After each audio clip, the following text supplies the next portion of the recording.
Bismillahirrahmanirrahim. Assalamualaikum warahmatullahi wabarakatuh. Kisah-kisah yang diceritakan dalam kesempatan kali ini adalah kisah penuh hikmah yang merupakan mukjizat yang diberikan oleh Allah Subhanahu wa Ta'ala kepada Nabi Muhammad Sallallahu Alaihi Wasallam. Lantas, bagaimana kisahnya? Kisah gunung yang takut kepada Rasulullah. Di mana kisah ini diawali dalam sebuah perjalanan dengan sahabatnya yang bernama Uqail. Rasulullah berjumpa dengan seseorang nenek yang tergeletak dengan kondisi pucat dan lemas. "Apa yang terjadi denganmu, wahai ibu?" tanya Rasulullah. Lantas kemudian nenek tersebut menjawab sambil merintih, "Aku lapar." Rasulullah kemudian langsung memberikan makanan bekal miliknya yang dibawa, hingga kemudian habislah bekal itu. Setelah itu, Rasulullah melanjutkan kembali perjalanannya. Saat itu, Rasulullah pun sempat kehabisan tenaga setelah melewati gurun pasir dan terik panas matahari yang membuat dahaga hebat. Sesampainya di sebuah pegunungan, Rasulullah merasa sangat haus karena perjalanan jauh yang ia tempuh. Ia pun meminta sahabatnya yaitu Uqail untuk mencari minuman dan buah untuk mengisi perut. Setelah itu ditelusuri gunung tersebut dan sahabat Rasulullah hanya menemukan buah dan tidak menemukan sumber air. "Ya Rasulullah, aku tidak mendapati air di gunung ini, padahal aku sudah mengelilinginya, namun belum aku temukan juga."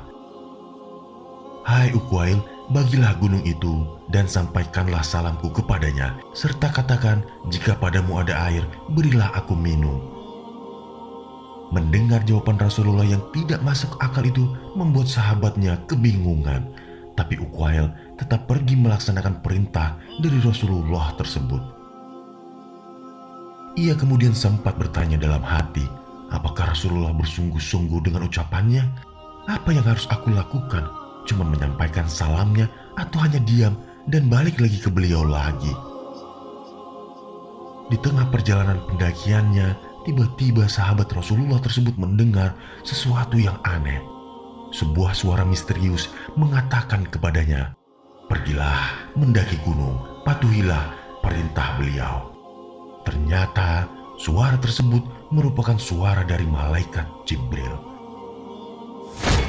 Sahabat itu kemudian mendaki gunung dan menyampaikan salam Rasulullah perihal air yang ia dan Rasulullah butuhkan. Setelah menyampaikan salam Rasulullah, sahabat itu kembali ke tempat Rasulullah berada. Tiba di sana, betapa kagetnya sahabat itu melihat Rasulullah berbicara dengan gunung.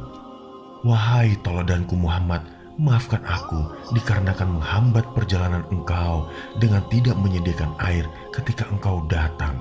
Aku takut engkau tidak memaafkanku. Jika itu terjadi, pasti aku merasakan panasnya api neraka." Mendengar suara yang datang dari gunung membuat sahabat takjub dengan Rasulullah dan keagungan Allah. Sahabat begitu takjub dengan gunung ciptaan Allah yang tidak bernyawa namun bisa berbicara dengan Rasulullah. Sementara itu, Rasulullah membalas perkataan gunung, "Aku akan memaafkan kamu. Tapi bolehkah aku meminta sedikit air untuk membasahi tenggorokanku?"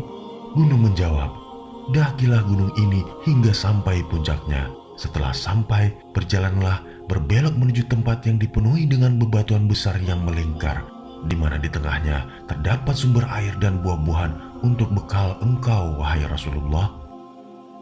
Rasulullah dan sahabatnya itu kemudian berjalan mendaki gunung sesuai dengan arahan gunung tadi.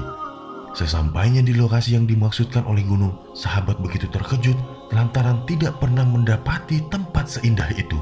Di sana ia menemukan sumber air yang jernih hingga banyak pohon yang berbuah segar dan nikmat. Sahabat beriman, kisah yang penuh hikmah ini adalah sedikit dari mukjizat yang diberikan oleh Allah Subhanahu wa Ta'ala kepada Rasulullah Sallallahu Alaihi Wasallam. Dan begitulah kemuliaan Rasulullah. Allah Subhanahu wa Ta'ala menjadikan alam semesta patuh kepadanya. Semoga Allah memberikan hidayah dan taufiknya kepada kita. untuk menjadikan kita sebagai pribadi yang semakin bertambah keimanan dan kecintaan kepada Allah dan Rasul-Nya, sehingga bisa mendapatkan keselamatan dan keriduannya di dunia maupun di akhirat.